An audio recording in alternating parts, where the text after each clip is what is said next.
कुठे हिंदुराची घंटी झळके बाळ मुक्ता फळाले जय देव जय देव जय मंगल मूर्ती हो श्रीराज मूर्ती हर हर मातरे मान स्मरणे मतरे मानव कामना पूर्ती जय देव रत्नागजिता पारा तुझ गवरे कुमारा चंद्राची मोठे कुंकुम केशोरा शोभा तो भरा चरणी घागरिया जय देव जय मंगल मूर्ती हो श्रीराज मूर्ती हर हर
पंढरपुरी आहे माझा माय बापो पंढरपुरी आहे माझा माय बापो विठ्ठले माझे माऊली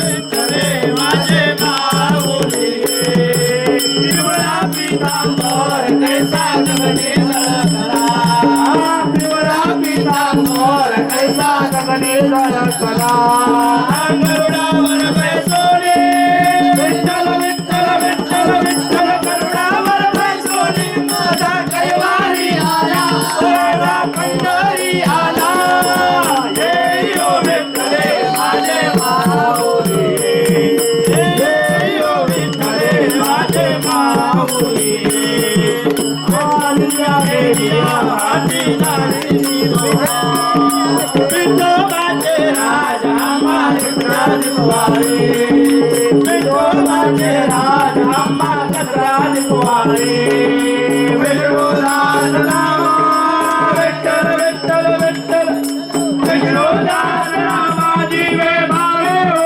आई जीवे भावे हो आई जय यो विठ्ठले माझे माऊली जय यो विठ्ठले माझे माऊली कापूर लावा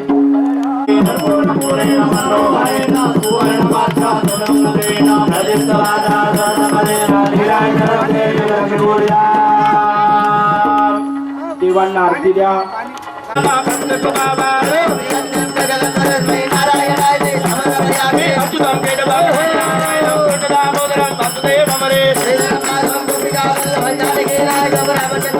हरे राम राम राम हरे हरे हरे कृष्णा कृष्णा हरे हरे मोरया रे बाप्पा मोरया रे बाप्पा मोरया रे मोरया रे बाप्पा मोरया रे मोरया रे बाप्पा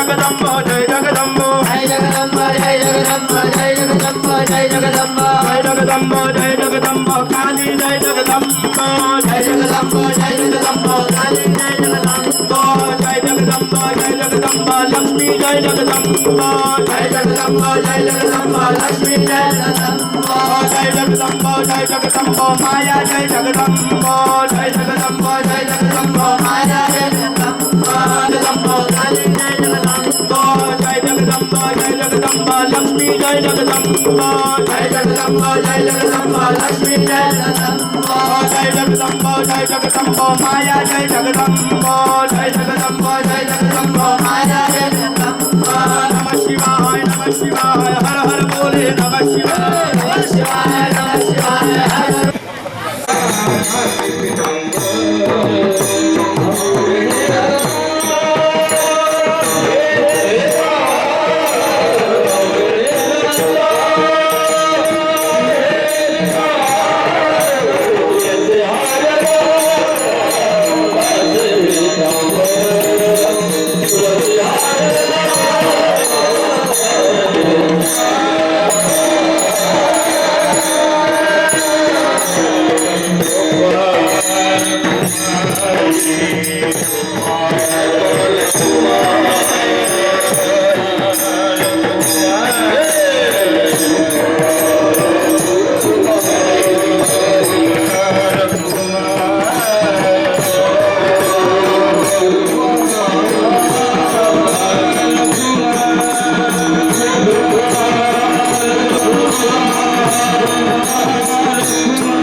बहु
देव जाणता आपुलिया सत्ता एका एकी आपुलिया सत्ता एका एकी आपुलिया सत्ता एका एकी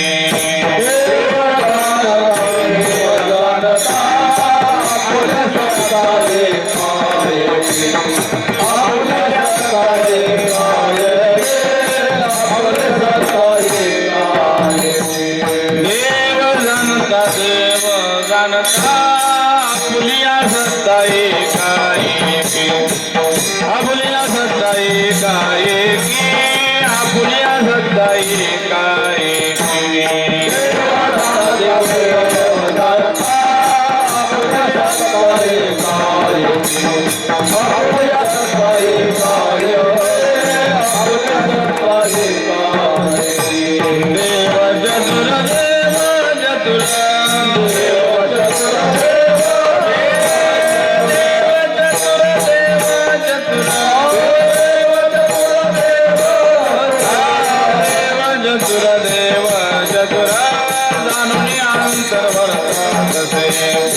जाणून अंतर्वर्त तसे जाणून अंतर्वर्त तसे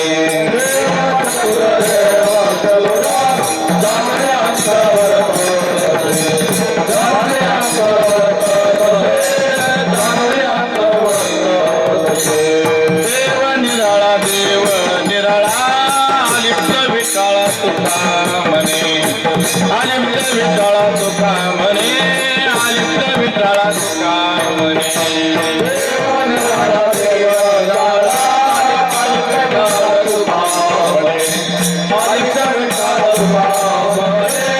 देव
देव जाणता देव जाणता देव जाणता देव जाणता आपुलिया सत्ता एका एकी देव चतुर जाणून अंतर वर्ततसे देव निराळा देव निराळा देव निराळा देव निराळा लिप्त विटाळा तुका म्हणे देव चतुर जाणून अंतर वर्ततसे पांडुरंगा करू प्रथम नाम पांडुरंगा करू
जयाचे केल्या स्मरण भव्य सकळ विद्येचे अधिकरण तेची बंधू श्री चरण श्री गुरुचे ते नमस्कारुनी आता मस्तक हे पायावरी वारकरी संतांच्या देव जाणता देव जाणता देव जाणता देव जाणता आपुलिया सत्ता एका एकी की देव चतुर जाणून अंतर वर्ततसे. सेवेसाठी निवडलेला अभंग महान भगवत भक्त विश्ववंद्य महाराष्ट्र भूषण वैराग्याच्या उत्तुंग शिखरावर पोहोचलेले पांडुरंग परमात्म्याचे अतिशय लाडके जवळचे भक्त वारकरी सम्राटाचा प्राण मराठी भाषिकांची अस्मिता. भागवत धर्माच्या कलस्थानी विराजमान असणारे सकल संत कंठभूषण संत श्रेष्ठ जगद्गुरु तुकोबाराय त्यांचा हा 3 चरणाचा सर्वांच्या परिचयाचा परमात्म्याचा तात्विक स्वरूप सांगणारा अभंग आपण सेवेसाठी निवडलेला आहे. विठ्ठल विठ्ठल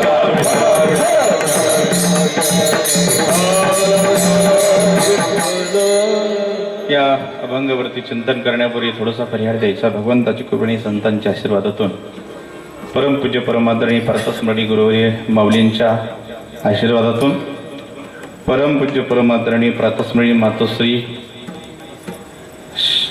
वसंतबाई यांच्या साक्षात्काराच्या निमित्ताने जे पांडुरंग परमात्म्याचं अशा प्रकारचे भव्य वास्तू या ठिकाणी उभा राहिलेली आणि त्या वास्तू शांतीच्या निमित्ताने मृत्यू प्राण प्रतिष्ठेच्या निमित्ताने संपन्न होणारा हा अखंड हरिनाम सप्ताह अतिशय आनंदामध्ये उत्साहामध्ये संपन्न होत असताना आजच्या दिवसाची कीर्तनरूपी सेवा अचानक अशा प्रकारचे माझ्या वाट्याला आलेले आहे. आणि प्रथमच आपल्या गावामध्ये आल्यानंतर सर्व साधू संतांचं दर्शन मला घडलंय याच्यात मी माझं परम भाग्य मान देतो. विठ्ठल विठ्ठल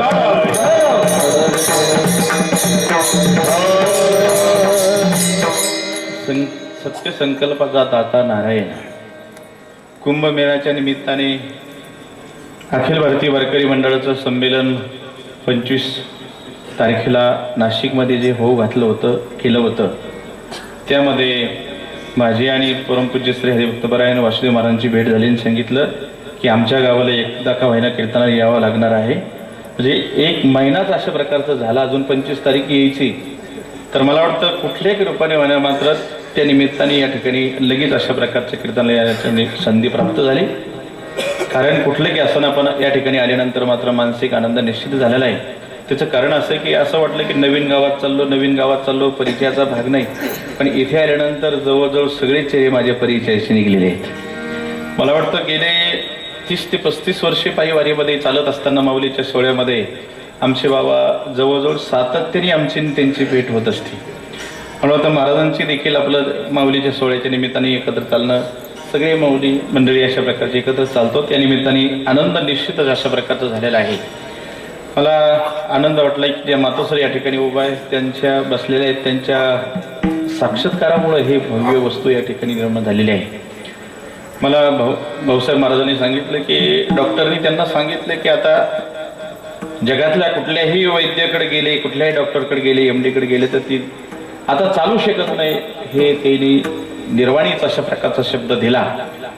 पण मला वाटतं त्यांच्या एक लक्षात घ्या, जिथे एक वाक्य सांगतो चलता चलता, जिथे माणसाचे प्रयत्न थांबतात तिथे भक्तीचा ओलावा निर्माण होतो. विठ्ठल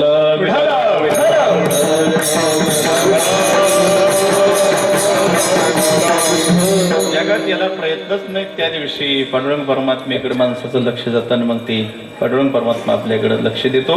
मला वाटतं या मातोश्रींचं त्याच माध्यमातून झालेलं आहे. डॉक्टरनी सांगितलं की नीट होऊ शकत नाही आता, पण पांडुरंग परमात्म्याचा साक्षात्कार झाला आणि प्रत्यक्षात पांडुरंगानेच अशा प्रकारचा चालायला लावला.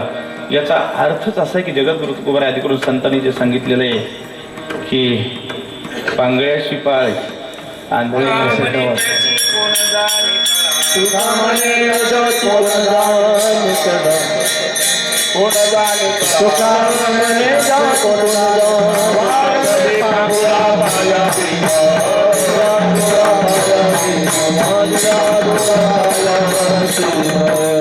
एवढं प्रमाण यांच्यासाठी मला वाटतं पुष्कळ अशा प्रकारचं झालेलं आहे.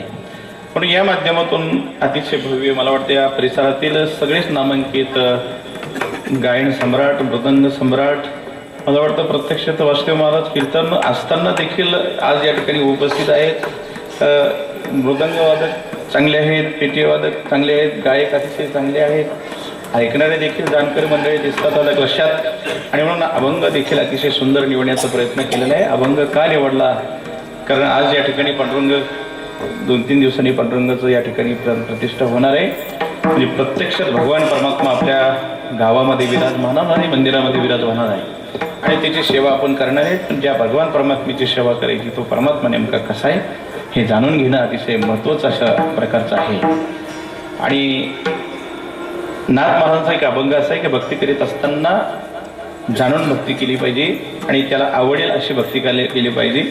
आवडे देवाशी तो एका प्रकार नामाचा उच्चार रात्रंदिवसाला कशात. अशा पद्धतीची भक्ती जर घडली तर निश्चितच साक्षात्कार झाल्याशिवाय राहत नाही. जगद्गुरु तुकोबराय म्हणतात अभंग तसा खूप लहान आहे.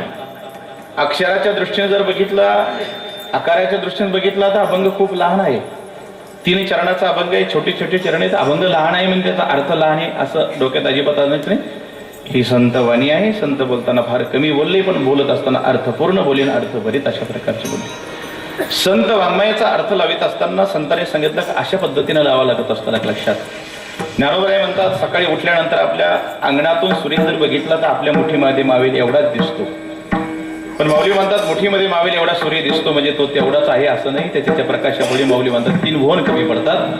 प्रकाश शब्दाची व्याप्ती तेने पाडे अनुभवावी. अल्पाक्षरम सारंदिक्त विष्टो मुखम असं सांगितलेल्या श्रुतीमध्ये. संत बोलताना फार कमी बोलले पण बोलत असताना अर्थपूर्ण बोलले लक्षात. अभंग जगद्गुरु तुकोबरायच्या खूप लहान आहे. परमात्म्याचं तात्विक स्वरूप जगद्गुरु तुकोबरायच्या अभंगामध्ये उभा करतात लक्षात. परमात्मा कसा आहे तुम्ही आतापर्यंत जाणला नाही. जगद्गुरु तुकोबराय म्हणतात तो परमात्मा कसा आहे तो जाणता आहे. तो सर्वज्ञ सर्व प्राणी मात्र त्याची सत्ता आहे पहिलं चरण लक्षात. एवढं काही हुशार आहे, एवढं काही हुशार आहे की जगत निर्माण करतो पण जगापासून वेगळा राहतो लक्षात. शेवटचं चरण भक्ताचं अंतकरण जाणतं भगवान परमात्मा त्या ठिकाणी प्रगट होतो. दुसरं चरण लक्षात. संपला त्या अभंगातला अर्थ लक्षात. संपलं कीर्तनात. अभंग लहान आहे म्हणजे त्याचा अर्थ लहान नाही लक्षात. माझ्यासारखे सांगणारे तुमच्यासारखे ऐकणारे हजारो गेले तरी अभंग शिल्लक मात्र तसंच राहणार आहे संतांची वाक्य. म्हणून अभंगाची भूमिका अशी, अभंगाची बैठक अशा प्रकारची. जगद्गुरु तुकोबराय भगवान परमात्म्याचं तात्विक स्वरूप सांगत असताना या भक्तीच्या प्रणांगणामध्ये, भक्तीच्या पटांगणामध्ये या लक्षात या भक्ती संप्रदायामध्ये शास्त्रांनी भक्ती करणाऱ्याचे काही वर्ग अशा प्रकारचे काढले. अभंग लिहिला कोणासाठी महत्वाचा भाग आहे. उगा तुकोबरायला आठवलं आणि तुकोबरायने अभंग लिहिला असा गाथा नाहीच. आणि मला वाटतं महाराज असा गाथा असता तर आतापर्यंत टिकून राहिला नसता लक्षात. तुकोबरायला जसा प्रसंग निर्माण झाला की तुकोबरायचा तसा अभंग मुखातून बाहेर पडायचा.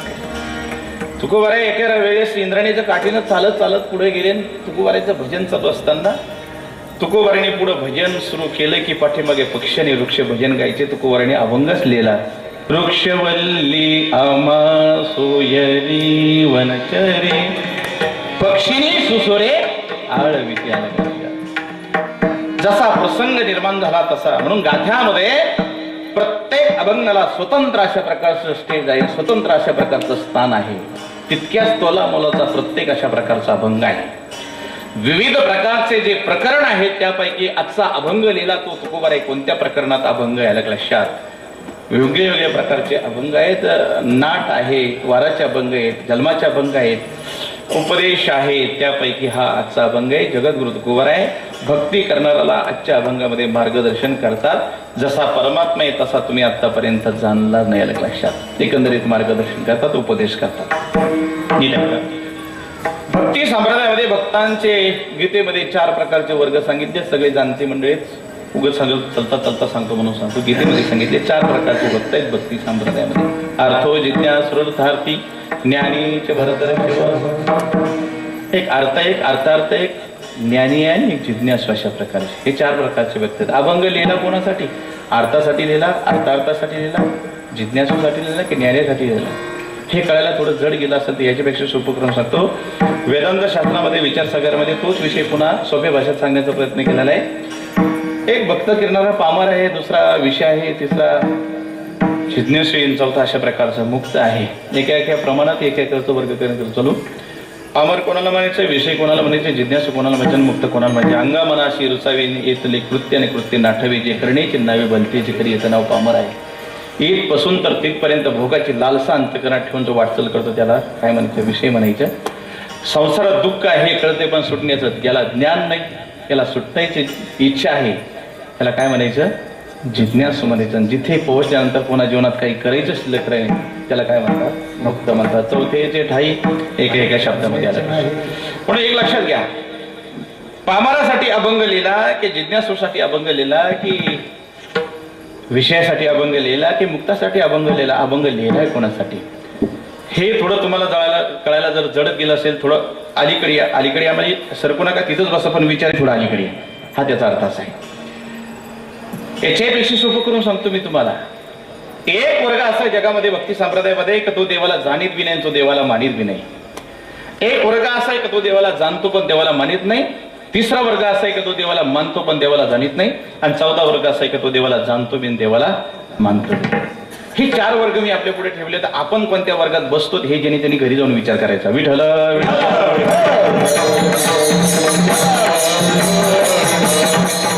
कोणासाठी लिहिला जगद्गुरु तुकोबांनी आजचा अभंग? 4 वर्ग मी आपल्या पुढे ठेवलेले आहेत. जो जाणीत बी नाही आणि जो मानित बी नाही. जाणतो पण मानित नाही, मानतो पण जाणीत नाही, जाणतो बी आणि मानतो बी. एका वर्गाचं वर्णन करून 2-2 मिनिटांमध्ये मला पुढे चालायचंय.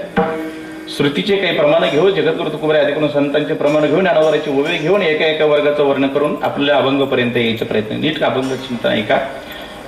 पहिला वर्ग असा आहे का तो देवाला जाणीत बी नाही, तो देवाला मानित नाही. जगद्गुरु तुकोबाई अभंग लिहिला काय वर्गासाठी? तुकोबाई म्हणतात अजिबात नाही, अजिबात नाही.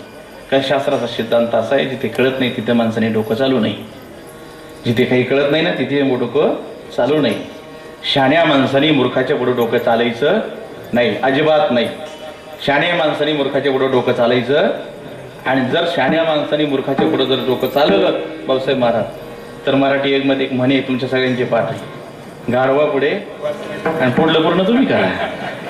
पण शाण्या माणसाने मूर्खाच्या पुढे डोकं चालायचं नाही. आणि जर शाण्या माणसाने मूर्खाच्या पुढे डोकं चालवलं तर कसं घडेल माहिती का? कसं घडेल माहिती का? शास्त्रामध्ये असं सांगितलंय की सांगणारा नेता देव आहे, सांगणारा नेता देव आहे, पण ऐकणारा जर मूर्ख असेल तर सांगणारा नेता देव ठरण्याची त्याच्या शत्रू ठरल्याशिवाय राहत नाही. त्याच्या शत्रू ठरल्याशिवाय राहत नाही. मूर्खानां बोधको रिपो, मूर्ख माणसाला ज्ञान सांगणारा त्याचा शत्रू ठरत असतो. म्हणून मूर्खाच्या पुढे कधीच डोकं चालायचं नाही, अजिबात नाही, अजिबात नाही. जगद्गुरु तुकोबाई आजच्या अभंगामध्ये उपदेश करतात. तुकोबाई तुम्हाला माहित नाही का मार्गदर्शन करण्याचा नियम सांगितलाय? कोणी कोणाला कोणत्या वेळेत मार्गदर्शन करून सांगत नाही.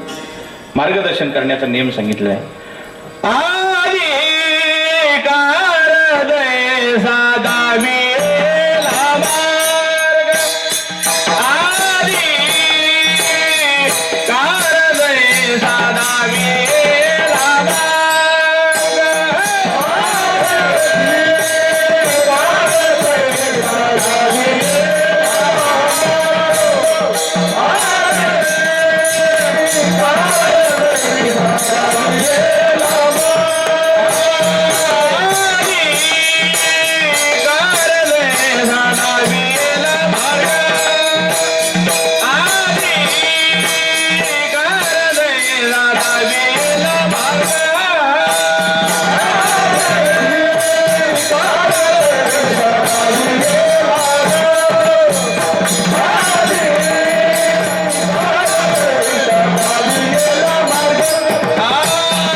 उपदेश करण्याचा नियम सांगितलाय. कोणी कोणाला सांगून चालत नाही. अधिकार तैसा दावेला मार्ग चालत आहे मग कळते. जसा अधिकारी असेल त्या पद्धतीने उपदेश.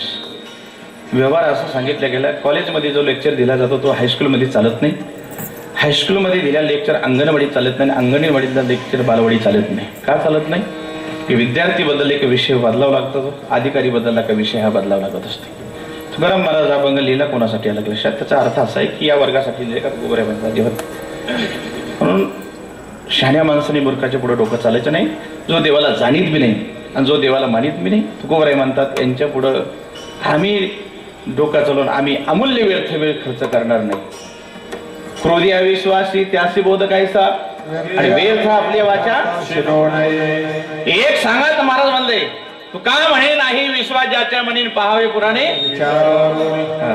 सांगण्याचा जर प्रयत्न केला तर मला एकदा मी लहानपणी गोष्ट वाचली होती शाळेमध्ये. चिमणीची माकडाची गोष्ट महाराज अतिशय सुंदर आहे. ते माकड त्या झाडावर बसलेलं आहे, गारटले.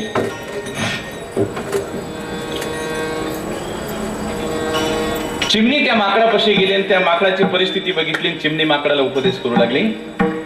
ती चिमणी माकडाला म्हणते भल्या माणसासारखं धष्टपुष्ट शरीर दिलंय तुला. एवढे दिवस गेले साधं घरटं बनवलं नाही आणि तू जर घरटं बनवलं असतं तर आज हे दुःख तुझ्या आलं नसतं. तू गारटलाय, तू वाऱ्याने गारटलाय, थंडी लागते, पाऊस लागते, वारा आहे. एवढे दिवस गेले साधं तू घरटं बनवलं नाही. किती सुंदर उपदेश करते ती चिमणी. हात दिया पाव दिया आदमी ऐसी काया, हात दिया पाव दिया आदमी ऐसी काया, इतने दिन गया तूने घरटा नहीं बनाया. अरे हात दिले, पाय दिले, माणसासारखं शरीर दिले, एवढे दिवस गेले घरट बनवलंय. तू जर घरट बनवलं असतं तर आज हे दुःख तुझ्यावर आलं. उपदेश चांगला होता पण कोणाला होता? माकडाला. शाबास, इतकं कळलं तरी पुष्कळ झालं. कोणाला होता? माकडाला.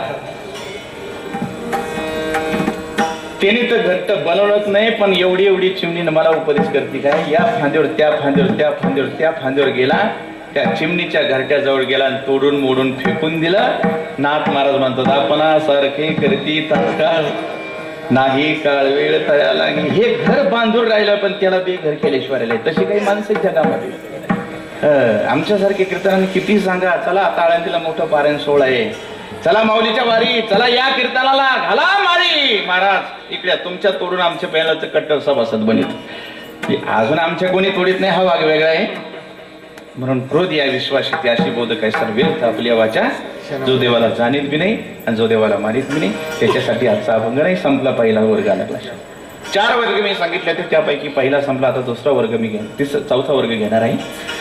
चौथा वर्ग कोणता सांगितला होता ऐकणाऱ्याच्या लक्षात असेल की जो देवाला जाणतो बी आणि जो देवाला मानतो बी. महाराज या वर्गासाठी अभंग आहे का आजचा? नीट ऐका कीर्तन.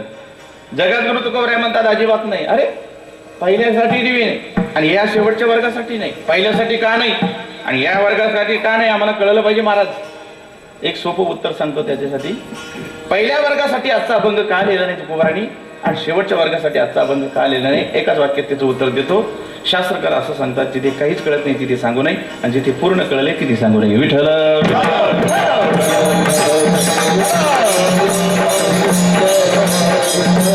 जिथे काहीच कळत नाही तिथे सांगू नये आपण विचार केला. जिथे पूर्ण कळलंय तिथे सांगू नये.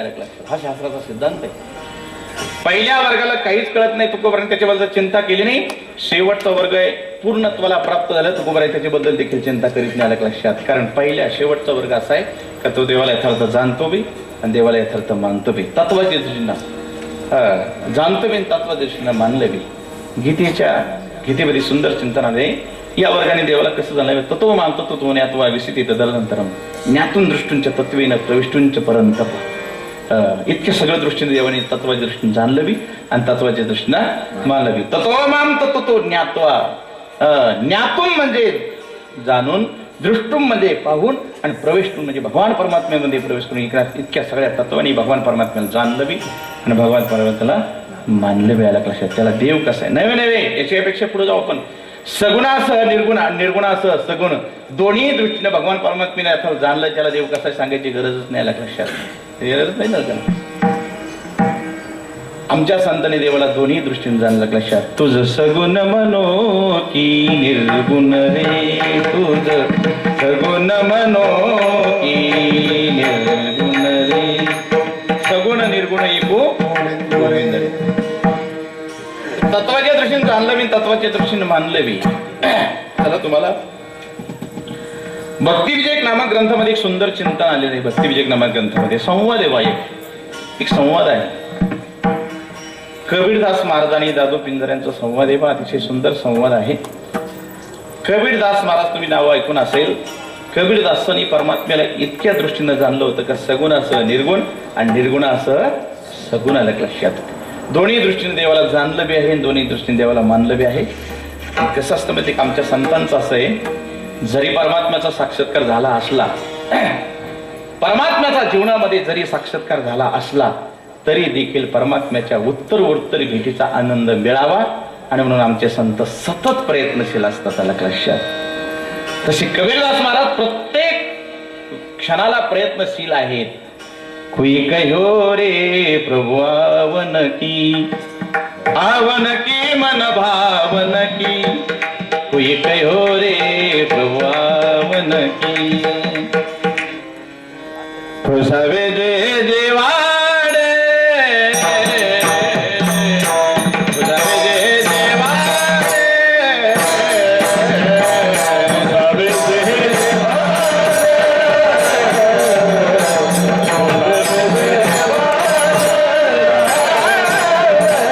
खुशावे जय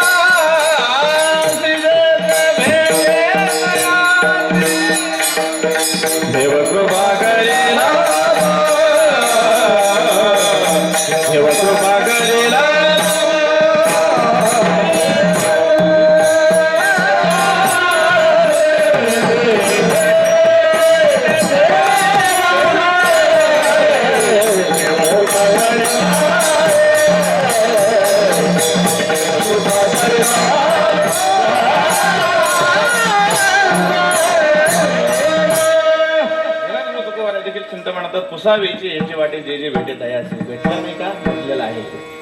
कबीरदास महाराज भेटलं नाही, परमात्मा भेटलेला आहे तरी देखील नाही तुकोबारायचं म्हणतात. कोणी गावी आहे सांगा विठ्ठल, जरी असे तुम्हा ठावा कोणा. तो परमात्मा कधी येईल. कावळ्या संघ संवाद साधला ज्ञानोबराय माऊलींना. कावळ्या संघ पहिलं तो गे काऊ कुकत आहे, शकून गे माई सांगत आहे. उडरे उडरे काऊ तुझे सोने आणि बळीविन पाहू, पाहुणे पंढरी राहू घरा कैती. ज्ञानेचा राजा परमात्मा कधी येईल प्रश्न कावळ्याला विचारतात. भेटलेला नाही असं नाही, भेटलेला नाही. जसे जगद्गुरु कबीरदास विचारतात, जसे जगद्गुरु तुकोबरे विचारतात, जसे ज्ञानोबाराय विचारतात. तर अजून थोडं सांगतो तुम्हाला. भगवान परमात्म्याला सकाळी नाव धुवू घातलं, अंगणात सोडलं, सुंदर कपडे सजवले लालाला यशोदे माईने आणि सुंदर अशा प्रकारचं नाव धुवू घातलं. लाला रांगत रांगत रांगत दूर गेला. यशोदा गोठ्यात कामाला गेली. पुष्कळ वेळ झाला. खेळत खेळत लाला बाहेर गेला. दिशी नासा झाला. थोडाही